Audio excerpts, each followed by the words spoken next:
Hello everyone, कैसे हो आप सब। मैं हूं गौरव काबरा। एक बार फिर से आप सबका बहुत बहुत स्वागत है हमारे यूट्यूब चैनल पे।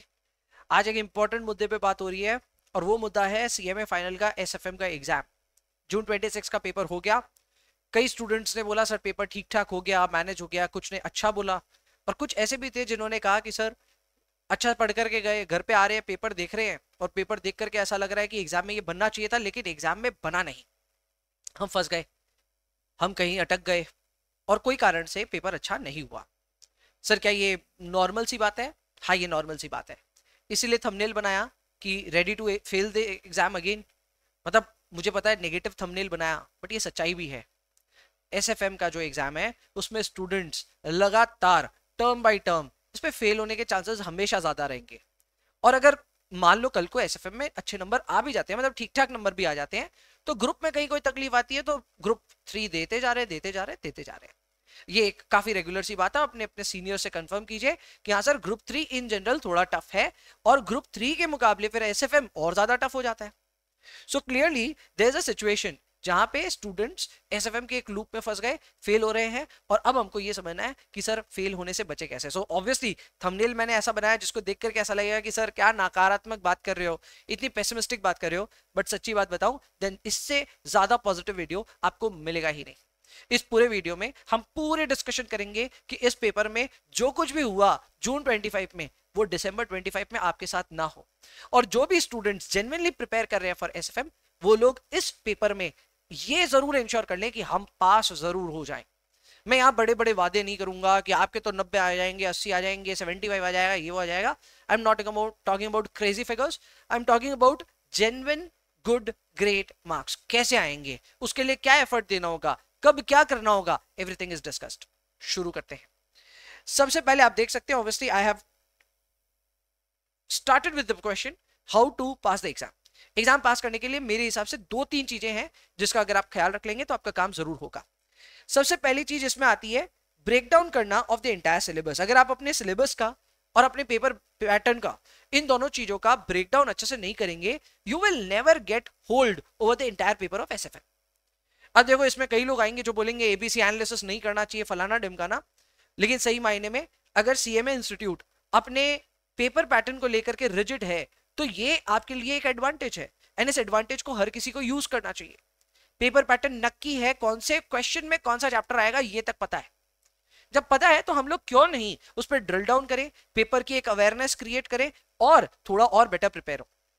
आप खुद से क्वेश्चन कीजिएगा, आप में से कितने ऐसे हैं, बहुत कम लोग होंगे लेकिन फिर भी होंगे, जो ये जरूर मानेंगे कि हाँ हमें पेपर का कोई आइडिया नहीं था, we went into the paper and फिर वहां हमको जाके पता चला अच्छा इतने मार्क्स का थ्योरी आता है, इतने मार्क्स का प्रैक्टिकल आता है, फलाना डिमकाना। ये क्यों नहीं पता आपको? डे 1 पे पता होना चाहिए। इनफैक्ट क्लासेस शुरू करते वक्त पता होना चाहिए। और इसीलिए जो भी अभी शुरू कर रहा है, दिसंबर में एग्जाम देगा नहीं देगा जो भी है, एसएफएम का एग्जाम कभी ना कभी देना है, जून 26 में देना है। सुन लो इस वीडियो में मैं क्या क्या बोल रहा हूं। सबसे पहले पेपर पैटर्न को अगर मैं यहाँ पे ड्रिल डाउन करूं तो यहाँ पे देखो आपको इजी चैप्टर्स मैंने यहाँ पे सबसे पहले नोटिस में ले आया आपके। There are certain easy chapters. ऐसा नहीं है SFM as a whole is a very difficult paper. इसमें कई सेक्शंस ऐसे हैं जो बहुत इजी है। कितने मार्क्स के वो भी गिनवा दूंगा। So you have easy chapters here जिसमें आपके पास में leasing, risky proposals, security analysis, mutual fund और पोर्टफोलियो जैसे टॉपिक्स आते हैं। अब इसमें डिबेट हो सकती है। कुछ स्टूडेंट्स बोलेंगे कि we don't find portfolio management easy, we don't find security analysis to be that easy. आप लिख दिए यहाँ पे हमको तो इजी नहीं लगता है। नहीं लगता है तो लगना पड़ेगा एंड वो कैसे लगेगा वो भी मैं बताऊंगा। बट सही मायने में these are easy topics. In easy topics में if you are not scoring well you are missing out on a very vital point. ये है जो आपको पास कराएगा। और यहीं पे अगर आपने थोड़ा सा भी गुड़ गोबर कर दिया तो आपको समझ में आएगा कि how tricky SFM as a paper is. ये कितना बैंड बजा सकता है आपका। इसको कैसे मैनेज करना है सब बताऊंगा मैं, बट इसके टोटल मार्क्स गिन लेते हैं। 7 7 14 7 एंड अगेन 14, 21 एंड 28, 49 मार्क्स का। ये तो मैं 70 मार्क्स में से 49 मार्क्स आपको काउंट करा रहा हूं जो मेरे हिसाब से इजी चैप्टर्स हैं। इनमें डेफिनेटली कुछ ऐसे चैप्टर्स हैं जिसमें थोड़ा एफर्ट लगेगा लेकिन मोटा मोटी हो जाएगा। इनको इजी बनाने का एक रीजन ये भी है कि इनमें ना अगर आपने डिसेंट अमाउंट ऑफ प्रैक्टिस कर ली so there is a great chance कि देखा हुआ सवाल आने का चांस रहता है। एंड देखा हुआ सवाल आने से आपके ऐसे भी स्कोर करने के चांसेस बढ़ जाते हैं। पोर्टफोलियो में I understand the volume is huge. आप देखे हुए सवाल भी करने जाएंगे तो आपको 70-80 क्वेश्चन शायद प्रैक्टिस करने पड़ेंगे इफ नॉट मोर। तो प्रैक्टिस मुझे पता है ज्यादा करनी पड़ेगी, but if you have done good amount of practice this can actually reward you with good marks. हाँ, आप इसमें ये चैलेंज कर सकते हो कि सर इसमें 7 मार्क्स का आप साइड कर दो, 1 portfolio question is easy, 1 is hard, 1 security analysis is easy, second 1 is hard. चलो भाई आपको जो करना है करो। 49 में से अगर मैं 14 भी माइनस करूं तो we are still getting 35 marks which secures 50% of the entire practical part. जो अपना सेक्शन बी है उसका 50% तो इजी है, लेकिन फिर भी 50 इजी और 50 चैलेंजिंग है। फिर भी स्टूडेंट्स क्या बोलते हैं, SFM is a hard paper. अरे हार्ड लग रहा है इसलिए क्योंकि आपने इसको डिफरेंशिएट करके देखा नहीं। This is your first task, इसके ऊपर बात करेंगे अपने, लेकिन this is your first task. In 5 chapters को आप मास्टर कीजिए, आज से शुरू कीजिए। सर एग्जाम बहुत दूर है, कितना भी दूर हो, आप इनकी तैयारी शुरू कीजिए। कैसे करना है वो भी बताऊंगा, टाइमलाइन के साथ बताऊंगा, लेकिन इनकी तैयारी शुरू कीजिए, ये आपको पास करा देंगे। तो इसके बाद क्या करना है, इसके बाद आते हैं चैलेंजिंग चैप्टर्स। चैलेंजिंग चैप्टर में 3 चैप्टर है जो मेरे हिसाब से चैलेंजिंग है।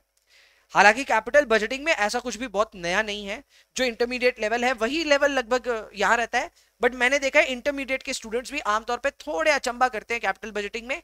आप लोग भी करते हो, कोई बहुत ज्यादा डिफरेंस नहीं आया है। Capital budgeting stage as a little challenging paper, but इसको मैनेज किया जा सकता है, it can be managed. Clear? इसके अलावा डेरिवेटिव्स थोड़ा चैलेंजिंग है आमतौर पे, and forex is also a little bit of challenge. ठीक है, तो ये कुछ चैलेंजिंग चैप्टर्स हैं, इनका भी मार्क्स काफी अच्छा वेटेज है। सो अगर इनको सबको जोड़ ले तो 35 मार्क्स के आसपास में यहाँ पे वेटेज निकल करके आ रहा है। अदर एरियाज की अगर हम बात करें तो अदर एरियाज में we have got theory and MCQs. Theory की बात करें तो थ्योरी टोटल क्वेश्चन नंबर 8 में ही सीमित रहती है और कहीं नहीं आती थ्योरी। हालांकि इंस्टीट्यूट पेपर पैटर्न में इस बार जैसे सीएमए इंटरमीडिएट का मैनेजमेंट अकाउंटिंग थोड़ा सा चेंज कर दिया paper pattern. If they will also change the paper pattern at final level, कोई बोल नहीं सकता, मैं तो उसके बारे में बात भी नहीं करना चाहता। अगर हो तो हो सकता है ये स्प्रेड हो जाए, पर मेरे ख्याल से 14 मार्क्स से ज्यादा की थ्योरी नहीं आएगी एसएफएम में। तो ये एक सेक्शन है। दूसरा एमसीक्यूज ऑब्वियसली बहुत ज्यादा इंपॉर्टेंट है। एमसीक्यूज डिसाइड करते हैं कि आप ओवरऑल पेपर में कैसा कर रहे हो। 30 मार्क्स की एमसीक्यूज आती है आपके एग्जाम में, जो कि क्वेश्चन नंबर 1 है। ये अदर एरियाज है, मैं इनको ऐसे नहीं बोल रहा हूँ ये हार्ड है कि इजी है, बस ये अदर एरियाज है, ये बियॉन्ड प्रैक्टिकल्स है। ठीक है, अब अपने देखते हैं सर स्ट्रैटेजी क्या बनाना है, अपना एफर्ट किधर डालना है, ये बताओ सर। हम लोग ना अपना टाइम वेस्ट नहीं करना चाहते। जून मिड चल रहा है, कई स्टूडेंट्स ने अभी एग्जाम दे दिया है और एग्जाम देने पे ही पता है कि अपना एग्जाम अच्छा नहीं गया। कई स्टूडेंट्स ऐसे हैं जो लोग अभी एग्जाम नहीं दिए लेकिन तैयारी है दिसंबर के लिए एग्जाम देने की, तो वो अभी प्रिपरेशन शुरू कर रहे हैं। और कई ऐसे स्टूडेंट्स हैं जिन्होंने अभी क्लासेस ली है, अभी श्योर भी नहीं है कि दिसंबर में देंगे या जून में देंगे। आप तीनों ही क्लास ऑफ स्टूडेंट्स के लिए ये इंपॉर्टेंट है, ध्यान से सुनिए। सबसे पहले इजी चैप्टर्स से शुरुआत कीजिए। इजी चैप्टर्स जब मैं बोल रहा हूं तो कौन कौन से चैप्टर्स हैं? We have got leasing, we have got risky proposals, we have got security analysis, mutual funds and portfolio. ये चैप्टर्स हैं। अब आपके मॉड्यूल में ना इसके अलग अलग नाम दिखेंगे, ठीक है। जैसे फॉर एग्जांपल फॉरेक्स एक इकलौता चैप्टर नहीं है, you have got 2-3 chapters. Derivatives 2-3 chapter मिल करके नाम होगा, बट ब्रॉडली इतना ही है आपका सिलेबस। तो अगर हम बात करें तो आपको इजी चैप्टर्स उठाने हैं और वो इजी चैप्टर्स ये हैं। इन इजी चैप्टर्स को उठा करके सबसे पहले अपनी क्लासेस कंप्लीट कीजिए। सर क्लास में हम लोग को आपने ही बोल रखा है इस रूटीन में पढ़ाई कीजिए, उस रूटीन को फॉलो कर सकते हैं। उस रूटीन में भी मैं आमतौर पे कैपिटल बजटिंग तो मैं पहले करा देता हूं, बट डेरिवेटिव्स फॉरेक्स लास्ट में कराता हूं। तो अगर उस रूटीन को भी आप फॉलो करेंगे you will find all the easy papers are taken together और all the easy chapters are taken together. तो वो सारी चीजें साथ में आ जाएंगी एंड ऑब्वियसली आप उनको साथ साथ कंप्लीट कीजिए। सो क्लासेस पहले कंप्लीट कीजिए जल्द से जल्द। नंबर 2, खुद की एक फॉर्मूला शीट बनाइए। अब मुझे पता है इसके लिए ना आप मेरे ऊपर ही उछलोगे और मेरे को ही बोलोगे सर फॉर्मूला शीट भी ना आप बनवा के दो। मैं वो भी करता हूं, मैंने फॉर्मूला शीट बना रखी है और वो फॉर्मूला शीट आपको मिलती भी है, मांगने पे मिल जाती है। इस बार तो हम लोग ड्राइव में भी डालेंगे, चलो कोई बात नहीं, लेकिन सही मायने में फॉर्मूला शीट खुद को बनानी चाहिए। और फॉर्मूला शीट बनाते वक्त डिफरेंट टाइप ऑफ क्वेश्चंस को नोट करना चाहिए उसमें। फॉर्मूला शीट का सिर्फ ये मतलब नहीं होता कि सिर्फ फॉर्मूले लिख लिए, ये सवाल उस सवाल से अलग कैसे है उसकी ऑब्जर्वेशन लिखना है, उसके हिसाब से फॉर्मूला बनाना है अपना। मैं भी कई बार कुछ फॉर्मूलों को थोड़ा सा एडजस्ट करता हूं, ट्विच करता हूं क्लास में, करेक्ट। तो आपको भी वो आदत होनी चाहिए। उस हिसाब से आपको एक बढ़िया फॉर्मूला शीट बनानी है और उसको टैग करना है with the appropriate question numbers. ये काम मुश्किल नहीं है, जब प्रैक्टिस करने बैठोगे आराम से हो जाएगा। सो प्रैक्टिस करने के साथ साथ फॉर्मूला शीट बन सकती है एंड ऑब्वियसली प्रैक्टिस करोगे तो क्वेश्चन नंबर्स को आप टैग कर पाओगे। सो ये करना चाहिए। एंड इस पे मैंने क्या बोला, इस पे मैंने बोला be ready to update this too. समय समय पे आपकी फॉर्मूला शीट अपडेट होगी, ऐसा नहीं आपने बना दिया वो कंक्रीट पत्थर की लकीर, आपको अपडेट करना पड़ेगा, नया नया फॉर्मूला शीट बन सकता है। So be aware of that. And finally start scanner practice. कब करना है सर? इमीडिएटली शुरू कीजिए। अब जैसे एग्जांपल के तौर पे क्लास में अगर आपको लगता है लीजिंग कंप्लीट हो गया तो लीजिंग की प्रैक्टिस शुरू कर सकते हैं। अगर आपको लग रहा है हाँ सर क्लास में हमारा तो रिस्की प्रपोजल्स हो गया, you can start that. Mutual funds हो गया, यू कैन स्टार्ट दैट। जो भी क्लास में हुआ है उसकी इमीडिएटली प्रैक्टिस शुरू कर सकते हैं। This is something that you can do immediately. Sir CA final के क्वेश्चंस करें क्या? आई वुड से ऑकेजनली करना। आमतौर पे अगर आप सीएमए फाइनल की स्कैनर अच्छे से कर लेते हो तो सीए फाइनल के 80% यूनिवर्स कवर हो जाता है उसमें, तो आपका ऐसा टेंशन नहीं है। रीसेंट कुछ टर्म्स को अगर आप अलग से कैप्चर करना चाहते हैं कर सकते हैं, but again not a very great requirement frankly, ठीक है। तो उन सारी चीजों को देख लिया जाएगा। रिविजन्स मैं भी बहुत जल्दी कॉल करूंगा, वो रिविजन्स आप तक कैसे पहुंचेंगे वो सब मैं बता दूंगा। आज बस उसकी अनाउंसमेंट नहीं करने आया हूं, आज एक फ्रेमवर्क देने आया हूं। इस फ्रेमवर्क के दम पे आप अपना एसएफएम पेपर दिसंबर 25 में क्लियर कर रहे हैं, and that with great marks. उसके लिए इजी पेपर्स को आइडेंटिफाई करवा दिया, इजी टॉपिक्स को आइडेंटिफाई करवा दिया, इजी टॉपिक्स को कैसे पढ़ना सब बता दिया। क्लासेस कंप्लीट करो, खुद की फॉर्मुला शीट बनाओ, स्कैनर प्रैक्टिस आज से शुरू कर दो। सर आज से नहीं कर सकते, it's too early sir, exam just complete हुआ, 1 जुलाई से शुरू कर दो। कर सकते हो, करना। सर इसके बाद क्या? चैलेंजिंग चैप्टर्स का क्या? उनकी क्लासेस कंप्लीट कीजिए, क्लासेस छोड़नी नहीं है, क्लासेस कंप्लीट कीजिए। स्कैनर प्रैक्टिस ना थोड़ा डिले से कर सकते हैं अक्टूबर में। सर वाई अक्टूबर? कोई रीजन है, साइंस है इसके पीछे? हाँ रीजन है। By that time most likely आपकी क्लासेस वगैरह सब फिनिश हो जाएंगी। दिसंबर में दे रहे हो तब तक तो आपकी क्लासेस करनी भी चाहिए आपको। सो अक्टूबर और नवंबर आपको फ्री रखना चाहिए, और अक्टूबर वो मंथ होना चाहिए जब आप हार्डकोर रिवीजन कर रहे हो of tougher topics. Easier topics को तब तक नहीं रखना है, ये इजियर भी है साथ में एग्जाम में भी आते हैं, दोनों बातें हैं। तो इजी टॉपिक्स को आप अक्टूबर से पहले रिवीजन फिनिश करेंगे, यानी आपके पास रिवीजन के लिए है जुलाई, अगस्त, सितंबर, 3 महीने, कहानी खत्म। अब 3 महीने सुन करके बहुत ज्यादा लग रहा है, करने जाएंगे तो कहानी कब की खत्म हो जाएगी। सो प्लीज मेरे साथ अगर आप ये रिविजन्स करना चाहते हैं, आई विल कॉल दैट। उसके लिए आपको क्या करना है, बहुत बहुत बेसिक सी चीज है। आप ज्यादा से ज्यादा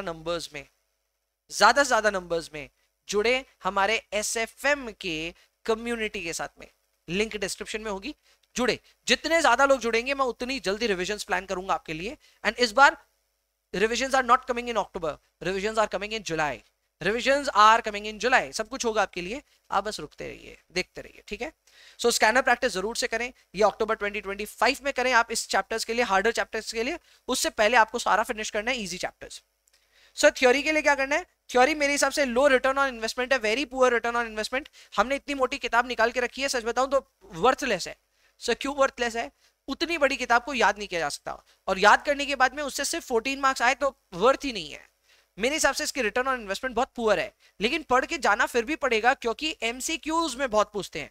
सो अगर आपने वो किताब को एक बार पढ़ लिया, मैंने जो थ्योरी कराया है वो लेक्चर्स एक बार देख लिए, आपकी थ्योरी प्रिपरेशन अच्छी हो जाएगी, डिसेंट हो जाएगी।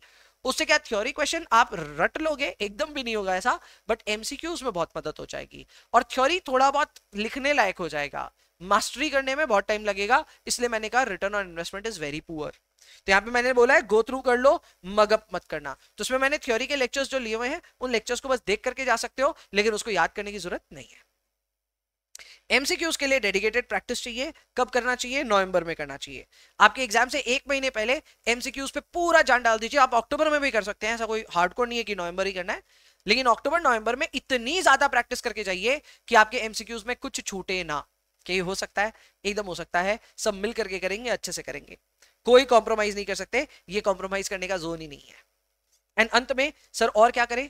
तो और अब प्रण लीजिए, यानी खुद डिसाइड कीजिए कि अब आप अनस्टॉपेबल बन जाएंगे। क्या बन जाएंगे सर? अनस्टॉपेबल। सर इसका मतलब क्या है? इसका मतलब जो काम करना शुरू करेंगे उसको बंद नहीं करेंगे, रिवीजन शुरू करेंगे तो बंद नहीं करेंगे, पढ़ाई करेंगे तो जम के करेंगे, डिस्ट्रैक्शन से दूर रहेंगे। Lots of festivals are coming in the way.